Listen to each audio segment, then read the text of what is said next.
Hello everyone and welcome back to another video. Today it is my Premier League predictions. You might be thinking, Joe, there's already been 3 games played. Well, this is how we do it on this channel. We leave it a little bit late. I wanted to wait until as close to the end of the transfer window as possible, and I feel like this is the right time anyway. I've got a bit more of an actual idea about my predictions now because I actually want to put a bit of thought into them as well. So let me know if you agree with them down in the comments below. Remember to smash that like button if you want more content like this. And before we get into it, I just want to say a huge shout out to our sponsors over at OneFootball, the best football app on the market. I promise you. Go down in the description right now, click that link in the description. They support me and the channel, so go and support them by downloading the app. It really is amazing, and they've got a brand new design ready for the new season. Don't just take my word for it either. They've got over 90,000 reviews on the App Store, getting a total of 4.8 out of 5. Everybody loves this app, so go and check it out if you haven't already.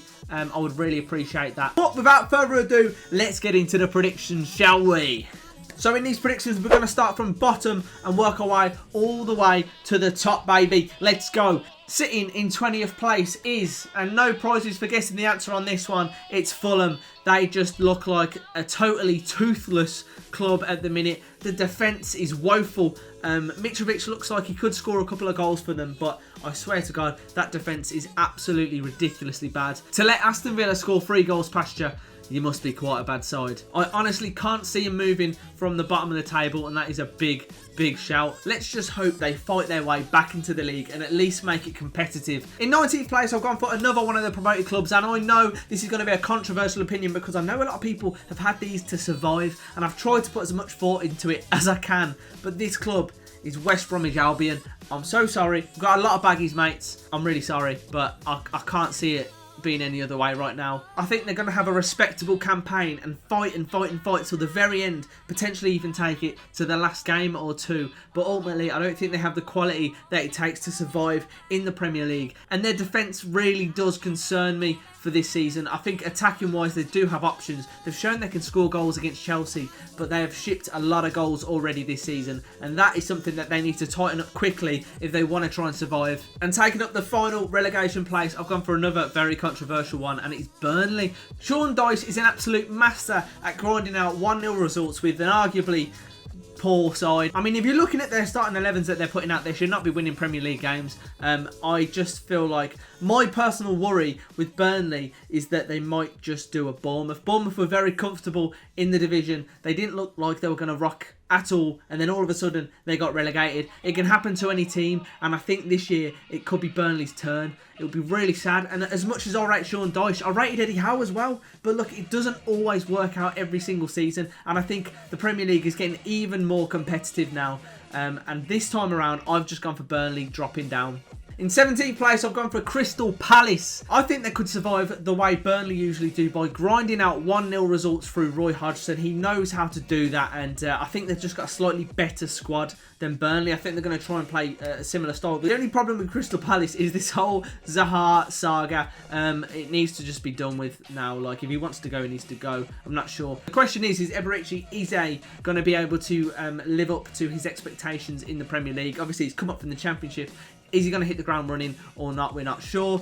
But I think they're going to avoid relegation just about. In 16th place, I've gone for Brighton. Graham Potter has his team looking very organised, and he's got some good talent in his squad. They've shown that they can work their way out of tight areas, get through tough defences, and as you can see against the likes of Man United, they look really good on the counter-attack. They're not afraid to go and take the game to the opposition, and like I say, against Man U, they're extremely unlucky. But if they keep playing like that for the rest of the season, I don't think they're going to be in trouble with relegation. But do they have the quality to get much higher up the table? Personally, I don't think so this time around. I think they'll be fairly happy with a 16th finish place, just 1 place below last season's finish. In 15th place, I've gone for Sheffield United. It's always hard for them to live up to the expectations that they've set last season. They've set the bar so high for themselves, and I think Wilder should be so proud of himself and his team for doing that. I just think this time around it's about avoiding that dreaded second season syndrome. I think if they can get a comfortable mid-table finish, finish, they'll be happy with that. And they'll be able to keep investing in the squad going forward to become a stable Premier League club. In 14th place, I've gone for West Ham United. I don't think they're going to get dragged into a relegation battle this time around. I think David Moyes will have them organised this season, and there's a few teams that are looking a bit worse than them this season. I think Souček is going to end up bagging a few goals this season as well, and be, even at 15 mil or so, a bit of a coup for West Ham United.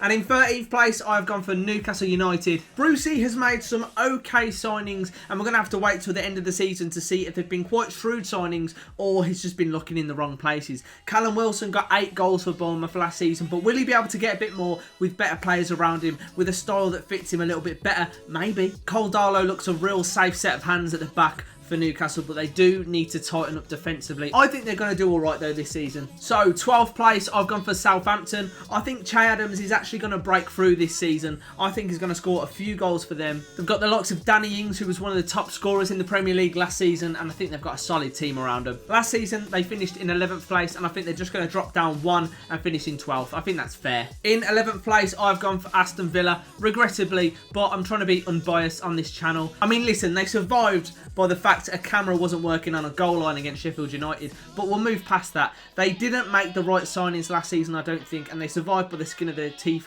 but survive they did. Alright, they gave it a little bit of a go after the lockdown while other teams crumbled, so I guess credit where it's due for that. But they have invested heavily this time around, and in what looks to be the right areas. They've signed the likes of Ollie Watkins, Matty Cash, Bertrand Traore, and I think a big one for them is going to be Ross Barkley in the middle of the park, on loan from Chelsea. I do think now that they've put enough into this squad to be able to finish pretty comfortably in the Premier League, so it is how it is. So let's not talk about this one for too long, but I can't see him getting in a relegation battle. In 10th place, I've gone for Leeds United. I think Bielsa is building something very special at Ellen Road right now. It's their first season back in the Premier League since 03-04, and I think they're going to make it a good one. Bielsa's tactics look spot on, and they're looking like a very tricky side to deal with. Even Liverpool struggling to deal with the force of Leeds at the minute. But my question is, can they keep it up for the length of the season? I mean, listen, they look really good, and I'm not comparing them to Norwich really, but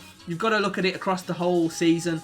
Norwich looked amazing when they beat Man City early on in the season, and then they absolutely crumbled. So it's about the consistency, but I think they're going to get that. I think Bielsa's going to absolutely nail it, and they're going to finish 11th place. In 9th place, I've gone for Wolverhampton Wanderers. They look an absolute threat. Adama Traore just keeps getting better every single time you see him. They have obviously lost Diogo Jota to Liverpool. He got 16 goals in all competitions last season, but I think they're going to be able to cope without him. I personally see him dropping 2 places from last season down to 9th. In 8th place, I've gone for Leicester City. It's dependent on whether Vardy can stay fit the whole season. I wouldn't be surprised if they finished higher. Vardy is one of the best, if not the best, finisher in the Premier League. He's an absolute geezer as well. The only problem for me with them is that I think the teams around them are improving a lot. So it's going to be really hard for them to match their 5th place finish that they got last season. Do you agree with me? Let me know down in the comments below. In 7th place, I've gone for Everton. They finished 12th last season, and Everton I've always thought are a really boring football team to watch. But are things going to change for them this time around?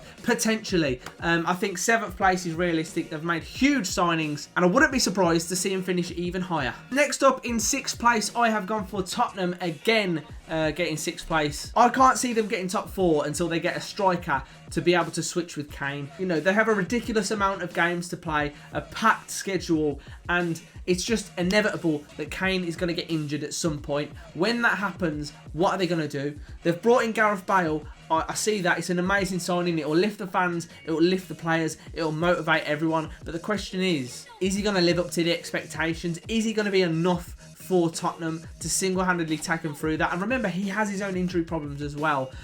I'm not sure. I think they're going to get 6th place, maybe 5th, but definitely not top 4 for me. Personally, I don't think they have the squad for their heavy fixture list. Now, the top 5 was really hard to think about, but I have gone for this. In 5th place, Manchester United. They finished 3rd place last season, but they are looking a little bit rocky at the minute. They've had the likes of Fernandes, who came in and changed the game for Man United last season. And Mason Greenwood coming through, I think he's going to be amazing again this season. But the problem for me is I don't 100% believe Ollie's tactics are spot on. I just don't think he's going to be able to do it with them this season. I think people are going to start to get frustrated at times So we're going to have to see. Potentially, though, if he can get the best out of his players, they can finish higher because they've got a good squad. The defence, however, leaves a little bit to be desired, and that's why I've put them in 5th place. In 4th place, I've gone for Arsenal, which is quite a bold statement. They finished 8th last season, so for them to get Champions League would be huge for them. But we've seen a big improvement for them under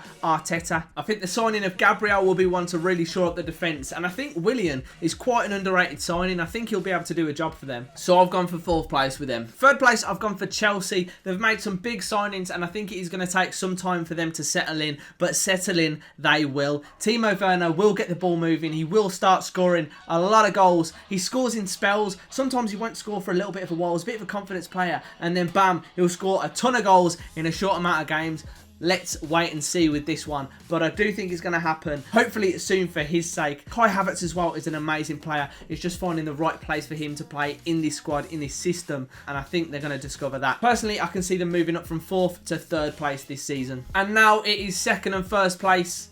2nd place, I have gone for Manchester City. They've signed another defender, 65 million for Ruben Dias. I think they're going to compete with Liverpool a lot more than they did last season, but I still think they're going to fall just a little bit short. And the reason why is, obviously, 1st place, Liverpool. I think they're going to do it again this season. Now, you can say it's really hard for a team that has won the Premier League to retain it for another season. But the thing is, for me, I think the challenge of them winning it last season was huge because they had so much pressure on them. They hadn't won a title for 30 years and they kept failing. They kept messing it up. They won the Champions League. They won the league title. And now it's like they can believe in themselves. You know what I mean? Like, they don't have to keep stressing every time, you know, they're top of the league. They're 1-1 against Southampton or Burnley or something. And they're like, oh, God, we're bottling it. We're bottling it again. I feel like in those situations, they're going to have more belief in themselves because they've won the title. They're champions. And they're seeing out games like champions do. And I think they're going to do that.